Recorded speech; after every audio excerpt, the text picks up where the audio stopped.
ಬಳ್ಳಾರಿ ಜಿಲ್ಲೆಯ ಕಂಪ್ಲಿ ಪಟ್ಟಣದಲ್ಲಿರುವ ಭಾರತೀಯ ಶಿಶು ವಿದ್ಯಾಲಯ ಶಾಲೆಯನ್ನು ತೆರವುಗೊಳಿಸಿ ಪುರಸಭೆಗೆ ಹಸ್ತಾಂತರ ಮಾಡುವ ಸಂಬಂಧ ಕಂಪ್ಲಿ ಪುರಸಭೆ ಸಭಾಂಗಣದಲ್ಲಿ ತುರ್ತು ಸಭೆ ನಡೆಯಿತು. ಈ ಸಭೆಯನ್ನ ಕಂಪ್ಲಿ ಶಾಸಕ ಜೆಎನ್ ಗಣೇಶ್ ಅವರ ನೇತೃತ್ವದಲ್ಲಿ ಪುರಸಭೆ ಅಧ್ಯಕ್ಷ ಪ್ರಸಾದ್ ಅಧ್ಯಕ್ಷತೆಯಲ್ಲಿ ನಡೆಸಲಾಯಿತು. ಸಭೆಯಲ್ಲಿ ಪುರಸಭೆ ಮುಖ್ಯ ಅಧಿಕಾರಿ ದುರ್ಗಣ್ಣ, ಸ್ಥಾಯಿ ಸಮಿತಿ ಅಧ್ಯಕ್ಷ ಉಸ್ಮಾನ್ ಹಾಗೂ ಪುರಸಭೆಯ ಎಲ್ಲಾ ಸದಸ್ಯರು ಭಾಗವಹಿಸಿದ್ದರು. ಪುರಸಭೆಯ ಮಾಲೀಕತ್ವದ ಜಾಗದಲ್ಲಿ ಸ್ಥಿತಿಯಾಗಿರುವ ಬಿಎಸ್ವಿ ಶಾಲೆಯು 7 ತಿಂಗಳ ಕಾಲ ಅವಕಾಶಕ್ಕೆ ಸ್ಥಳಾಂತರಿಸಲು ಆಡಳಿತ ಮಂಡಳಿ ಮತ್ತು ಶಾಲಾ ಆಡಳಿತವು ಒಪ್ಪಿಗೆ ಸೂಚಿಸಿರುವುದಾಗಿ ತಿಳಿದುಬಂದಿದೆ. ಶಾಲೆ ಆಡಳಿತ ಮಂಡಳಿಯೊಂದಿಗೆ ಮುಂದಿನ ಕ್ರಮಗಳ ಕುರಿತು ಚರ್ಚಿಸಿ ತೀರ್ಮಾನ ಕೈಗೊಳ್ಳಲು ಈ ಸಭೆ ಕರೆಯಲಾಗಿತ್ತು. ಬಳ್ಳಾರಿ ಜಿಲ್ಲೆಯ ಏನು ಬಡ ಮಕ್ಕಳು ಬಹಳಷ್ಟು ಬಿಎಸ್ವಿ ಶಾಲೆ ಓದ್ತಿದ್ದಾರೆ. ಹಾಗಾಗಿ ನಮ್ಗೆ ಕಾಲಾವಕಾಶ ಬೇಕಂತ ಆಡಳಿತ ಮಂಡಳಿ ಕೇಳಿದ್ವಿ. ಈ ನಿಟ್ಟಿನಲ್ಲಿ ಯಾವುದೇ ದುರುದ್ದೇಶ ಯಾರು ಪರ್ಸನಲ್ ಇಲ್ಲ. ಪುರಸಭೆ ಸದಸ್ಯರಲ್ಲಿ ಶಾಸಕರಲ್ಲಿ ಯಾರು ಕೂಡ ವೈಯಕ್ತಿಕ ಕೇಳಲ್ಲ. ಬಹಳ ವರ್ಷಗಳಾದ್ಮೇಲೆ ಇವತ್ತು ಅವರನ್ನು ನೋಡ್ತಿದ್ವಿ.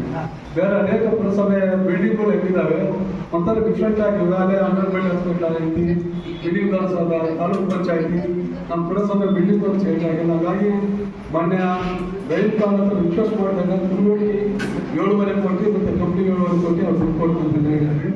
ಈ ನಿಟ್ಟಿನಲ್ಲಿ ತಮಗೆ ಯಾವುದೇ ಉಳಿಸ್ಬೇಕನ್ನೋದಲ್ಲ. ಸುಮಾರು ವರ್ಷಗಳಿಂದ ತಾವೆಲ್ಲ ಬಡ ಮಕ್ಕಳಿಗೆ ಕೂಡ ಕೈಲಾದಂಥದ್ದು ಭಾಳ ಕನ್ಫ್ಯೂಷನ್ ಓದಿಸಿದ್ವಿ. ಅದರ ಬೇರೆ ಮಾತಲ್ಲ.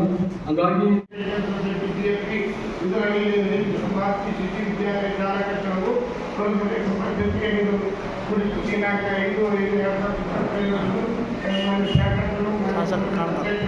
ಉಪಾಧ್ಯಕ್ಷರು, ಸ್ಥಾಯಿ ಸಮಿತಿ ಅಧ್ಯಕ್ಷರು,